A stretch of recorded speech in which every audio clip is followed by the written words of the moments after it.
All right, let's just get straight into it. We're going to do some physics real quick. So, if you're taking physics 2, general physics 2, and you're a first year student and you're probably probably, I don't know, maybe chemistry major, definitely physics and engineering. You guys are going to be taking this class for sure. And yeah, and if you're a physics major, you're probably going to be in Gen Physics 2 as well, right about the same time as I am right now.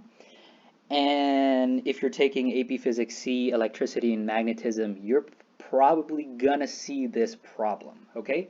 So, what is the problem? Well, we have an infinite line of charge. So basically, I drew a bunch of squiggly rainbow lines. I don't know, I think it just looks pretty. Look at that. Doesn't that look cool? I don't know. Anyways, I basically have our XY plane right here. I have our XY coordinate system, and then I placed an infinite line of charge along the Y-axis. So imagine a bunch of infinitesimally wide bits of charge. I smash them together and arrange them in a line like so. So it's a line of charge as it is. We also know that it has a linear, positive linear charge density lambda that's going to be constant. It's a fixed number, meaning the charge per unit length on this line is going to be the same everywhere. Okay, it's not going to be more charge per unit length at a certain distance from the origin, blah blah blah. It's just a fixed number across the entire distribution. And I want to calculate the electric field due to this charge distribution at a point P that is a distance x from the origin, or its coordinate is x0 basically. So, how do we deal with this problem? So the first thing I would like to kind of talk about here, kind of motivate how to solve the problem, is you're dealing with a continuous charge distribution, okay? You're not talking about a discrete amount of point charges, like 2 charges or 3 or 4 or 5. You're talking about an infinite amount of them. And usually when I'm placed into a situation like this with dealing with an infinite amount of stuff, I like to think calculus. And this is the beauty of the calculus when you apply it to physics. You can basically get a problem, break it down into the infinitesimal scale, look at it through an electron microscope, and then zoom back out in some way and get it back to the original problem. That's what we're going to do today in a very abstract, very abstract way to put it, but that's what we're going to do today. So the first thing I want to do is say, well, here's the thing. I want to use some calculus. So I'm going to say the net electric field at point P, I'm going to say, okay, it's going to be basically a small chunk of electric field due to a small chunk of this line, and then I'm going to add up all those chunks. So in other words, I'm going to be taking an integral of all of the small electric field contributions that each segment, each infinitesimal segment the line contributes to electric field. So that being said, I want to choose my representative infinitesimal charge right now. So the first thing I'm going to do is I'm going to be saying, I'm going to go over here on this line. I'm going to take a nice tiny slice of it, a really small slice of dq, a really small slice of charge. And we're going to say it has an infinitesimal amount of charge dq, basically really small amount. And I'm also going to say it has a really thin width dy.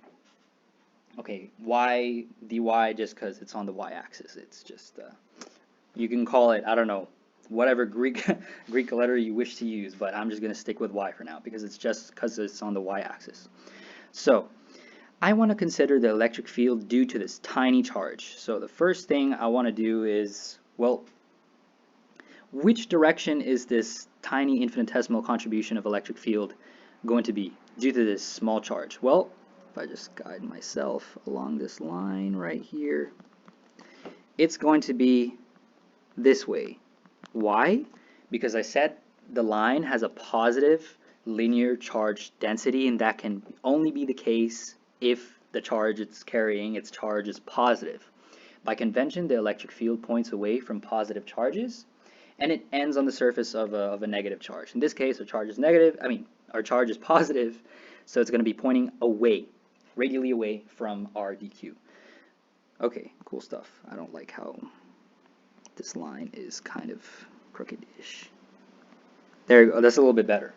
So Now here's the thing, when you're given a problem like this, typically for general physics too at least, there's going to be some sort of symmetry involved. The way my physics professor explained it is if you have a problem, you leave the room, someone, I don't know, your buddy or something, goes into the room, does a symmetry operation, and then you come back, the answer should look exactly the same. The problem should not have changed. Okay, in this case, what does this mean for a problem? The way that I like to think about it, for every single DQ that I choose on this side, there's always going to be a DQ somewhere along the line, say right about here maybe, such that, check this out, check out the DE contributed by this DQ. It's going to be like so. And what do you know? The net electric field is just going to be this way, because the y components, if you add those two vectors vectorially, the y components are going to cancel, the x components are going to add, and then, well, guess what? The net electric field is just going to be straight along the x-axis. So that is the symmetry of this problem. For every single DQ that I select, there's going to be a DQ somewhere else on that infinite line such that the electric field is just going to be along the x-axis. So that's made my problem way easier. So I'm just going to label this vector DEP, and then also I'm just going to label this angle theta. And also, just to speed things up, I'll get to it later, since these two are vertical angles. If you learn geometry, I don't know, 9th, 10th grade, I learned geometry in 10th grade, those angles are congruent, and thus that is also theta, this angle right here. Okay, so what now? I just told you that the electric field at point P, the infinitesimal electric field at point P, is going to be equal to nothing but, well, the y, or not the y, the x component of dE. So we'll just call it dEx. If you draw out this little right angle triangle, you can't see it yet right now, but if I draw this out, if this is dE, this is its x component, this is its y component, and this is theta, this is dE sub x, dE sub y, xy for y, x and y components respectively. You know that the cosine of theta of some angle in a right angle triangle is going to be nothing but the ratio of the adjacent side and the hypotenuse. If you multiply both sides by dE, we're going to get dE cosine of theta is going to be dEx. Very good, very good. So this is just basic vector stuff, and it's just a quick refresher for y'all. So I'm going to substitute that into here, dE cosine of theta. And I'm going to erase this. Okay, so what now? Well, I do know an expression for dE. For point charge, E is just going to be kq over r squared. So we're kind of dealing with a point charge here. In fact, it's infinitesimal. So I'm going to write the dE is going to be equal to k Coulomb's constant times this small amount of charge, dq, all over r squared, where r is the distance from that dq to wherever you want to calculate the electric field, times cosine of theta. So how I've explained r, this distance right here is going to be r. So the distance from dq all the way to the point P, that's r. Very good. So there's a couple of things I need to do here. We're only given lambda and x. I don't have a theta. I don't have a dq for sure. I just kind of just picked one, and then I'm not given r. So here's the thing. I need to represent those in terms of variables that I am given. And also, one last note before I forget. I'm just going to say that this dq right here is a distance y from the origin. Why did I say y? Well, just because dq is on the y-axis. That'll be much easier. So here's the thing. Let's deal with r squared first. If you look carefully, you've kind of drawn a right triangle right here. Check that out. So that being said, we can use the thing we've been using since our first ever geometry class. I think this is so cool, such a fundamental concept being used all the time in physics or high level math. It's Pythagorean theorem, okay? So we have that x squared plus y squared is equal to r squared, purely based on the fact that this is a right angle. Very cool, very cool. And then also we want to deal with cosine of theta. If you take a look, since I've said that's a right angle, we know that the cosine of that angle theta is going to be the adjacent side. Adjacent. Okay, if you can't see it, that's theta, that's x, that's y, and that's r. Cosine of theta is the adjacent divided by the hypotenuse r. And what is r? Well, I can simply take the square root on both sides of this equation to get r. So we have r is equal to the square root of x squared plus y squared. And okay, math nerds, yep, I only took the positive branch. That's because r is the distance. So that means r must be positive. Very cool. So then cosine of theta is equal to x over square root x squared plus y squared. Very, very cool, very cool, very cool. So I can substitute all this into our integral. Oh, maybe one last thing. I know that lambda is the charge per unit length, as I said. So what is our charge? Right now for this dq, it's dq all over, well, the infinitesimal width of our dq dy. That's just the definition of a linear charge density. And if I multiply both sides by dy, we get that equivalently lambda dy is equal to dq. So I can now substitute all this stuff in. So we have d ep k, goodness, that was atrocious, k lambda dy, because that's dq, all over r squared. But what is r squared? R squared is nothing but x squared plus y squared. And cosine of theta is nothing but x over square root x squared plus y squared.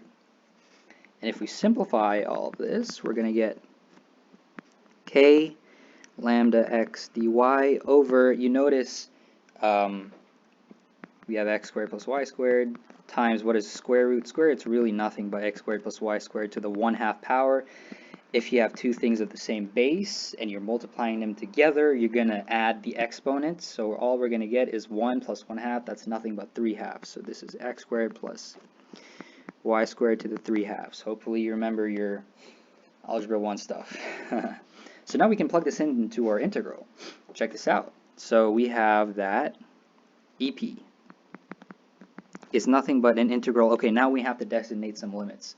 Well, guess what? It's an infinite line of charge, so I'm going to be adding across the entire y-axis.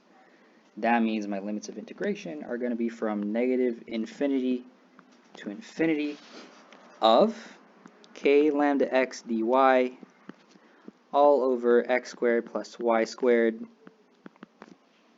And I'm going to just remove all the constants from this integral. K lambda x is a constant. Okay, our point P is just chilling right there. It's not moving around. Okay, it's not going to dip. So x is a constant. It's not going to vary. X, and then an integral running from negative infinity to infinity of dy over x squared plus y squared raised to 3/2. Okay, so I kid you not, I have dealt with this integral so many times already. I've solved it in the Bios of Art Law video. I've solved it in the AP Physics C E&M video. You can just look up the antiderivative of this thing, or just simply Mathematica Wolfram table of integrals. It doesn't matter. The importance of doing this video is to get the setup. That's the hard part. The calculus should be easy. So if you solve this integral, you're actually going to get 2.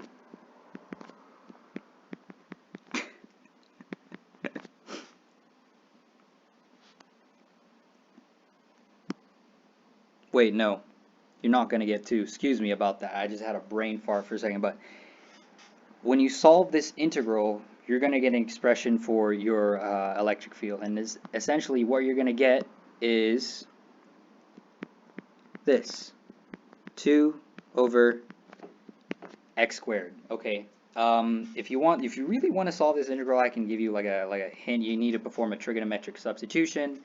Let y be equal to the let y be equal to x times some tangent of some angle theta, and then you can go from there. But essentially, once this problem is reduced, you're going to get 2k lambda over x.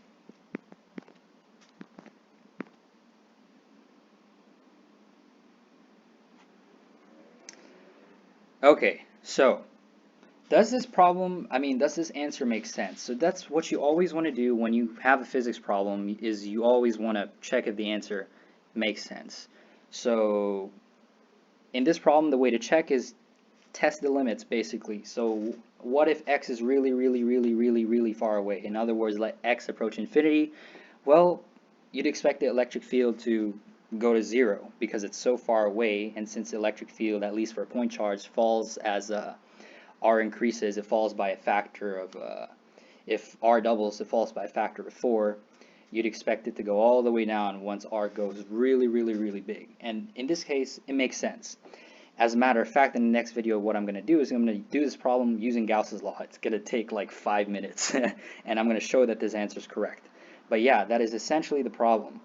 The important part is getting to this integral right here. This is honestly, like, if you see this on an AP exam, or honestly your teacher, your physics professor, it's a physics class, okay? It's not calculus. You're not supposed to be worried about the math, okay? In reality, when you're working in a job later on, I've always had so many professors tell me this, like, most of the integrals you're going to have to do, you can just look them up.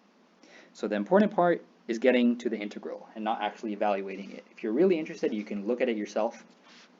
And yeah, that's basically this problem. See ya.